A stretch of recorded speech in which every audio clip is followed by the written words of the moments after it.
Last year, my friend Amy lived in Windsor Hall, and she was randomly matched with a foreign exchange student. And Amy spent a lot of nights not getting a lot of sleep and being woken up by her roommate because she would talk to her boyfriend and her family who lived in another country. And Amy's first impression of college was kind of not what she expected it to be. My friend lives in Cary, and in the beginning of the year, he brought a piece of carpet for his room. And since then, his roommate started to cut his toenail on the carpet and doesn't clean it up. The carpet is crunching up. My next door neighbor in Harrison Hall is Eric. He has a really interesting relationship with his roommate. They met over BGR, and at first they didn't really hit it off. But as the semester wore on, their relationship got progressively worse. One day he came back from the bathroom to find that his roommate had taped up blankets all around his bed loft so that he could hide in this creepy little tent structure so that he wouldn't have to deal with my friend Eric. So Eric was a little creeped out, but whatever. But they kept fighting, and their relationship kept getting even worse. And now when Eric leaves the room, when he comes back, he has to actually kick his door in because his roommate will push his desk chair up against the door in a vain attempt to keep him out of the room. And when his roommate knows that Eric has a 7:30 class, he'll wait till it's 3:15 a.m. and then just blast screamo music to keep him up, and so that he'll miss his class or he'll be tired the next day. It's really screwed up. Yeah, and I know two girls who live in McCutcheon Hall, and they started out the semester really well. They always went to meals and they ate together. And these past couple of weeks, over the semester, it's just degraded.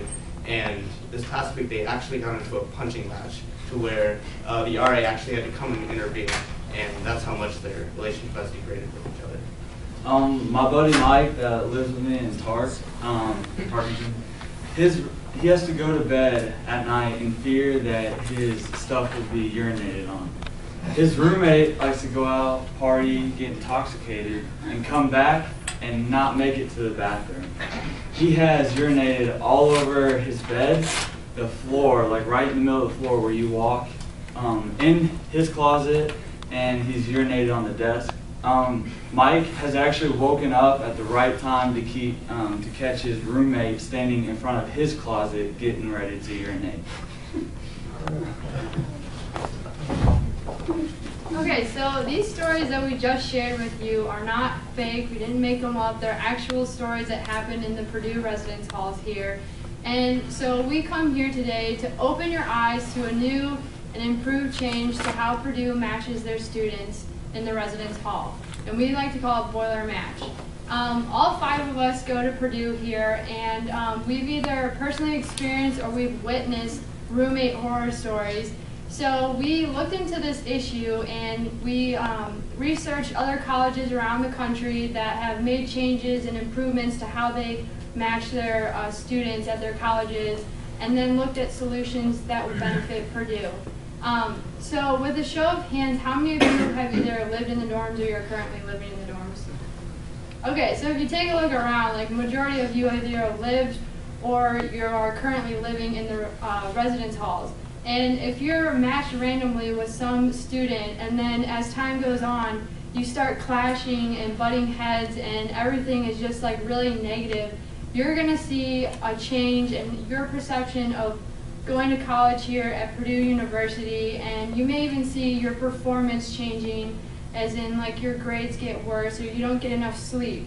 So in order for the committee to see why we need to make this change to the current roommate matching system here at Purdue, we are going to show you the issue and the problem with the current system that Purdue uses, how we will satisfy the issue, and then we'll show you the visualization as well as the benefits that will come from making this simple but yet powerful change to the roommate matching system.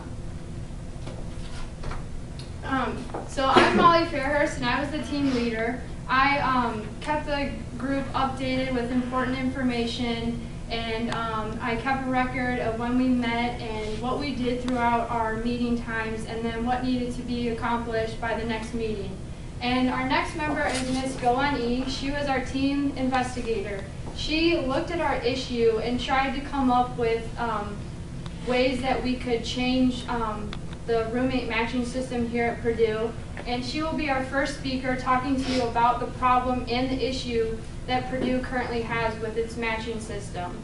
Our next member is Mr. Jeffrey Hellenberg. He was our team analyst. He researched a little more in depth about other colleges and how they've accommodated matching students, and then he looked at Purdue as a whole and tried to come up with the best solution that would benefit Purdue. And he will be talking to you about the solution that we feel is the best option for Purdue to take into action. Our next member is Mr. Ross Cornelison. He was our team promoter. He actually went and tried to get approval from the Residence Hall Association about our proposal to making this change. And he will later speak to you about the visualization and the benefits that will come from making this simple change. And our last member is Mr. Derek Wallace. He was our team organizer. He took the research and visuals that we conducted and we gathered, and he pieced everything together to make everything cohesive and flow. And Mr. Wallace will be wrapping up our presentation and then opening up the floor to any questions that the committee might have about our proposal. But with that said, I'm going to turn it over to Ms. Yee, who will talk to you about the problem and the issue. Hi, I'm Gohan Yee, and I'm going to talk about the need of our problem. So there are two types of problems that can be caused from living in dorms at Purdue. First problem is problem of having that there is a high possibility of getting a bad roommate. If you have a bad roommate, you're more likely to be stressed and experience unsuccessful academic performance. Second problem is that Purdue University seems to be indifferent about matching two students who will not get along. So let's talk about stress first. So bad roommate situation creates stress, obviously. So according to Student Health 101, 2 out of 3 college students have had experienced difficult relationships with their roommate. So this can cause a lot of problems, but and stress.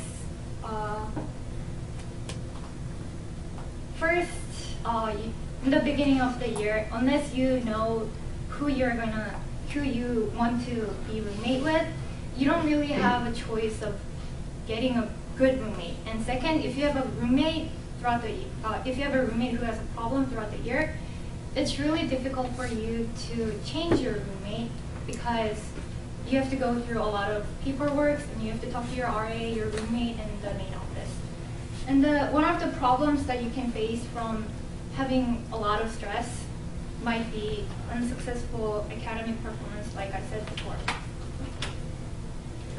So, room should be a place to relax and release stress. However, roommates with problems can cause this relaxation at your room to be unsuccessful. According to Student Health 101, fears and stress that comes from your lack of relaxation place can severely affect your performance at school, and you might have problems getting to sleep. So knowing that, other colleges have put their efforts and time to fix this problem. For example, Georgetown University has CHARM system, which stands for Campus Housing Roommate Matching System. It's basically a social network set up online and for freshman students.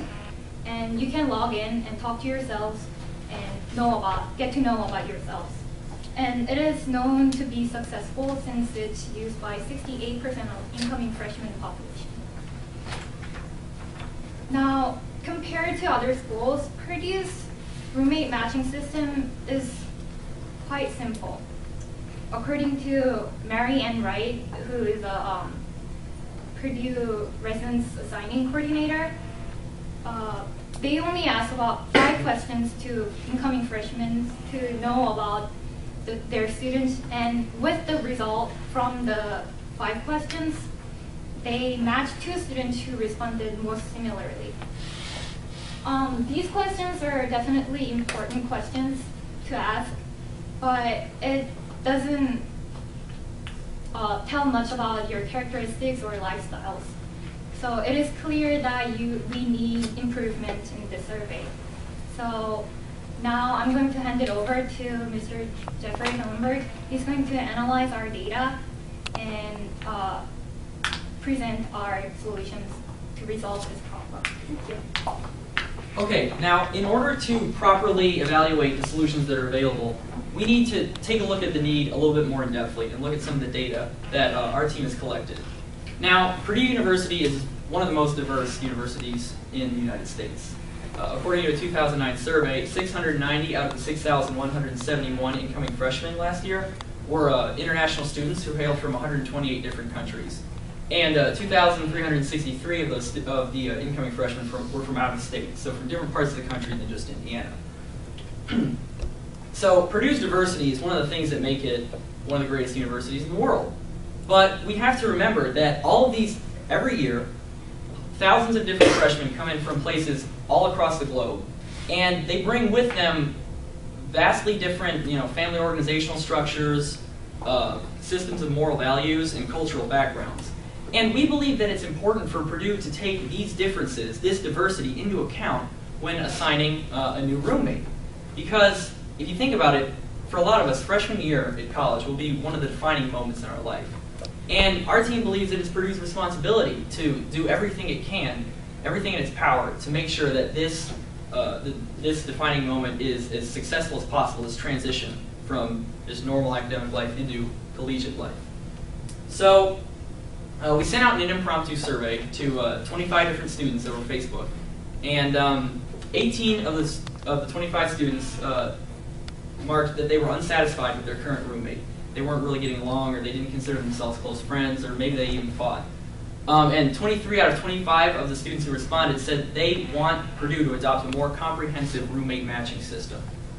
So it's kind of strange to think, we heard some of the horror stories, we see the data, and it's strange because we have this vast, diverse student body, yet it seems like there's a lot of bad matchups, which doesn't really make sense because, we have this huge student body. It seems like it'd be easy to find two people who are compatible, who could work together and make great roommates and possibly even great friends.